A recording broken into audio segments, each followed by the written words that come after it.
लेकिन कल से पेट्रोल 50 रुपए लीटर भी आपको मिल जाएगा। और बहुत ध्यान से कह रहा हूं, सुनिए इसको, आपको यकीन नहीं हो रहा होगा कि 50 रुपए का कैसे मिलेगा।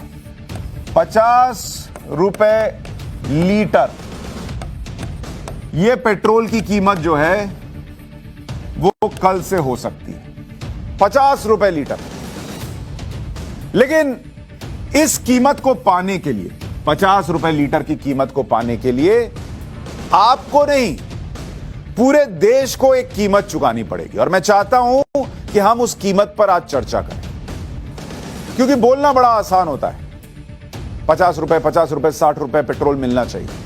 क्यों आज की तारीख में मैं खुद जब यह कह रहा हूं कि पेट्रोल डीजल की कीमत कम होनी चाहिए, 50 रुपए पेट्रोल लेने के लिए एक बहुत बड़ी कीमत चुकानी होगी, यह आपको समझना जरूरी है। यह आपको अभी समझ में आएगा। आज इसका पूरा चैप्टर खोल रहा हूं कि 50 रुपए लीटर पेट्रोल अगर लेना है तो क्या क्या चुकाना होगा। सबसे पहले आपको बताता हूं कि पेट्रोल डीजल से कितना कुल टैक्स सरकार के पास जा रहा है, क्योंकि जब तक इस रकम को आप नहीं जानेंगे आपको समझ में नहीं आएगा कि 100 रुपए मिल रहे पेट्रोल में से 50 रुपए निकाल लेने का मतलब आपकी जिंदगी पर क्या पड़ेगा। खुद वित्त मंत्री निर्मला सीतारमण ने पिछले साल दिसंबर में यह आंकड़ा दिया था और उन्होंने कहा था, वित्त मंत्री का यह आंकड़ा है कि पिछले साल उन्होंने कहा कि 3 साल में, बीते 3 साल में केंद्र के पास पेट्रोल डीजल से, केंद्र और इसमें क्या शामिल है, पेट्रोल हो गया, डीजल हो गया, इससे जो टैक्स आ रहा है, इससे जो कमाई हो रही है, वो बीते 3 साल में 8 लाख करोड़ रुपए, 8 लाख करोड़ रुपए। और यह तब है जब इस बीते 3 साल में एक लंबा वक्त इस देश ने लॉकडाउन का भी झेला, जिसमें अर्थव्यवस्था चरमरा गई, और सिर्फ भारत की नहीं दुनिया की चरमरा गई, दुनिया की हिल गई। भारत तो अब रॉकेट की तरह ऊपर जाएगा, लेकिन दुनिया आज भी स्ट्रगल कर रही है। उस संकट काल में जब सब कुछ बंद था, तब भी सरकार के पास आपके ऊपर खर्च करने के लिए कहीं से पैसा आ रहा था, तो वो ये पेट्रोल डीजल के टैक्स से आ रहा था, 8 लाख करोड़ रुपए। और इसमें साल 2020-21 में 2021 में कितना पैसा आया, 3,71,000 करोड़ रुपया आया पेट्रोल डीजल के टैक्स से। 1 लीटर पेट्रोल पर केंद्र का टैक्स और राज्य का टैक्स कितना है, यह भी आपको जल्दी से बता देता हूं। दिल्ली में 1 अप्रैल का रेट पेट्रोल का उठा लेता हूं, और उसको अगर आप तोड़िएगा तो डीलर को 53 रुपए 54 पैसे, डीलर कमीशन इसमें से हो गया 3 रुपए 83 पैसे, केंद्र का टैक्स है 27 रुपए 90 पैसे, राज्य का वैट, हल्ला सब करते हैं, घटाता कोई नहीं, 16 रुपए 54 पैसे, और रिटेल प्राइस आखिर में सब जोड़कर बैठती है 101 रुपया। 1 अप्रैल का रेट है 101 रुपया 81 पैसा, ये 1 अप्रैल का रेट है। अब आप और आज 105 रुपया हो गया। अब मैं आपको ये जो बता रहा हूं, इसमें 2 फैक्टर बड़े इंपॉर्टेंट हैं। एक तो केंद्र का टैक्स, केंद्र का टैक्स ये है आपका 27 रुपया 90 पैसा, 27.90 रुपीज पेट्रोल पर। और राज्य का टैक्स कितना है, राज्य कितना वसूल रहा है, यह है 16 रुपए 54 पैसे। और यह सिर्फ अभी आपको दिल्ली का बता रहा हूं, पूरे देश का नहीं बता रहा हूं।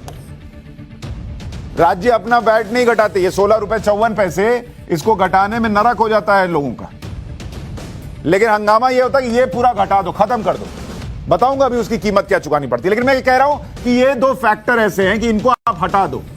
मान लो 28 रुपए इसको पकड़ो और 17 रुपया इसको पकड़ लो, तो सीधे सीधे 45 रुपया घट जाता है। अगर राज्य कह दे कि हम कोई पैसा नहीं लेंगे, टैक्स नहीं लेंगे, जाओ छोड़ दिया। केंद्र कह दे हम भी नहीं लेंगे, जाओ छोड़ दिया। तो अब आप सोचिए कि ये कैसे घटकर जो है वो आपका 45 रुपया जो है सीधे घट गया। 105 रुपया में से 45 रुपया घटा दीजिए तो सीधे सीधे 60 रुपए का हो गया। कहीं और सस्ता होगा, मान लीजिए वैट किसी बीजेपी शासित राज्य में घटाया गया तो वहां और सस्ता होगा, तो घटा दीजिए तो 50 रुपए पे आना जाएगा। लेकिन वो लेकिन लिखा था ना मैंने, अब उस लेकिन पर आते हैं।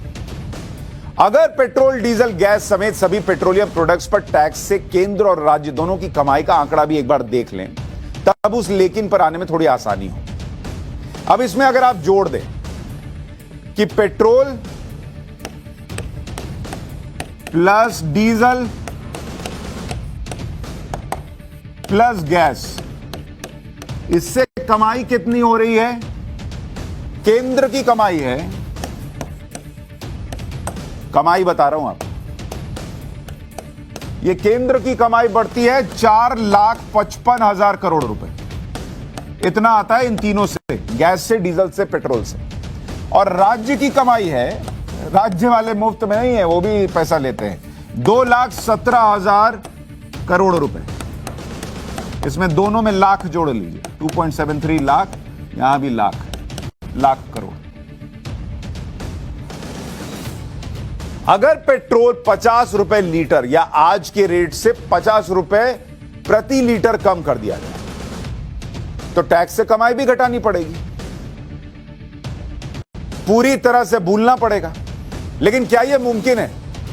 जब सरकार करोड़ों गरीबों को हर महीने राशन दे रही है और फ्री वैक्सीन पर खर्च हो रहा है, तो क्या सरकार यह अफोर्ड कर सकती है कि जब दुनिया भर में अर्थव्यवस्थाएं नीचे गई, भारत में भी गई, तो वो 8 लाख करोड़ रुपए जो है वो कहे स्वाहा, जाओ, नहीं लेंगे? नहीं लेंगे तो क्या होगा सुनिए। जैसे आपको बताता हूं, पीएम गरीब कल्याण योजना, पीएम गरीब कल्याण अन्न योजना, पीएम गरीब कल्याण अन्न योजना, जिसमें मुफ्त राशन दिया जा रहा है गरीब परिवारों को, उस पर अब तक का खर्च कितना आया है आपको पता है? 2,60,000 करोड़ रुपए।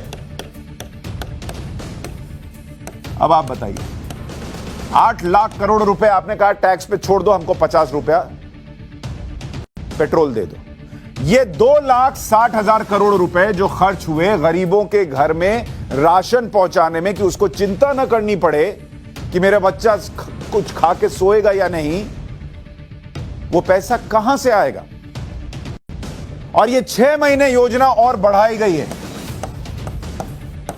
6 महीने एक्सटेंशन दिया गया, उसमें कितना खर्च होगा? 80,000 करोड़ रुपए, यानी 3 लाख, दोनों को मिला दीजिए तो 3,40,000 करोड़ रुपए सिर्फ और सिर्फ खर्च हो रहे हैं किसमें? किस देश में कोई भूखा ना सो सके। भाई पेट्रोल 50 रुपए का हो जाएगा तो पेट्रोल पी के थोड़ी सोइएगा, खाना तो दाल चावल ही पड़ेगा, रोटी ही खाइएगा, पेट्रोल पी के थोड़ी सोइएगा। और जिस गरीब को खाना मिल रहा है वो तो बेचारा पेट्रोल इस्तेमाल भी नहीं कर सकता, डीजल भी नहीं कर सकता, बाइक और गाड़ी से थोड़ी चलता है। हाँ, हो सकता है, ठीक है, खेत में काम करता होगा, खेत, इसमें से कई लोग जो है वो खेत में काम करने वाले भी नहीं है, या हो सकता है लेबर होंगे ज्यादा से ज्यादा। ये योजना गरीब को मुफ्त राशन देने की अप्रैल 2020 में शुरू हुई थी, सितंबर 2022 तक चली, और इसमें 80 करोड़ लोगों को 5 किलो गेहूं, चावल प्रति महीने प्रति व्यक्ति मिल रहा है। 80 करोड़ लोगों को मिल रहा है। और लोगों ने क्या कहा है पता है? जब हम लोग इलेक्शन कवर कर रहे थे तो लोग जब कहते थे कि भाई फ्री राशन मिला है, जिसको बड़ा फैक्टर माना गया बीजेपी की जीत के पीछे, वो लोग कहते थे पकड़ पकड़ कर राशन दिया गया कि कोई भूखा ना रह जाए, कहीं कोई धांधली ना हो जाए।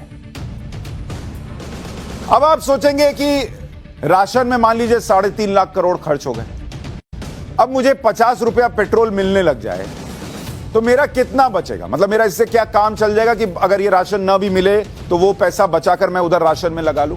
बहुत सही सवाल है, इस पे भी थोड़ी चर्चा कर लेते हैं कि क्या ये पैसा 3.5 लाख करोड़ गरीब को खाना खिलाने के बजाय सीधे उसकी जेब में डाल दें, पेट्रोल पे टैक्स ना लें, तो क्या होगा? तो एक अनुमान लगाते हैं कि अगर डेली एक आदमी बाइक से चल रहा है और 20 किलोमीटर की दूरी पर उसका ऑफिस है, या 20 किलोमीटर आता जाता है, तो 20 किलोमीटर जाता है और 20 किलोमीटर आता है, मान लीजिए एक एवरेज निकाल रहे हैं कि इतना उसका कंजम्पशन है, इतनी गाड़ी चलाता है, यानी कुल 40 किलोमीटर का रोज का ट्रैवल है, उसका एवरेज मान रहा हूं, कुछ लोग ज्यादा चलाते होंगे। तो पेट्रोल की औसत खपत अगर इसका कैलकुलेशन करने बैठे तो बाइक चलाने वाला हर महीने करीब करीब 25 लीटर पेट्रोल और कार चलाने वाला हर महीने 80 लीटर पेट्रोल औसत इस्तेमाल करेगा। 40 किलोमीटर की अगर दूरी वो यूज करता, अगर 50 किलोमीटर चला गया थोड़ा सा और बढ़ा लीजिए।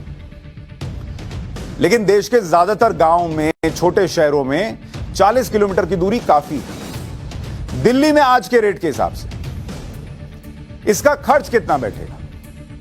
अच्छा, अगर मेट्रोज में भी बात करें, 20 किलोमीटर कोई कम दूरी नहीं है, 40 किलोमीटर दिन का माना है। तो इस 40 किलोमीटर के लिए जो खर्च बैठेगा, अगर आप देखने जाएंगे तो इस 40 किलोमीटर के लिए कार से अगर आप जा रहे हैं तो आपका खर्च बैठेगा महीने का 8400 रुपया पेट्रोल का, 8400। और अगर आप बाइक से जाते हैं 40 किलोमीटर तो आपका खर्च बैठता है 2625 रुपए। यह आपका कैलकुलेशन है। अब अगर, ये तो आज की रेट में बताया, अब अगर पेट्रोल मान लीजिए 50 रुपए का हो गया, घटा दिया कि जाओ कम कर दिया, तो ये 8400 रुपया जो आपका महीने का खर्च हो रहा है, ये घटकर हो जाएगा 4000 रुपया सीधे, मतलब करीब करीब आधा हो गया। और इधर आपका घटकर हो जाएगा करीब करीब 1250 रुपया बाइक वालों के लिए। यानी आपके, अगर आप गाड़ी से चल रहे हैं तो आपने एक महीने में 4000 रुपए बचा लिए, अगर 50 रुपए पेट्रोल है। और अगर बाइक से चलते हैं तो करीब करीब आपने 1250-1300 रुपया बचा लिया।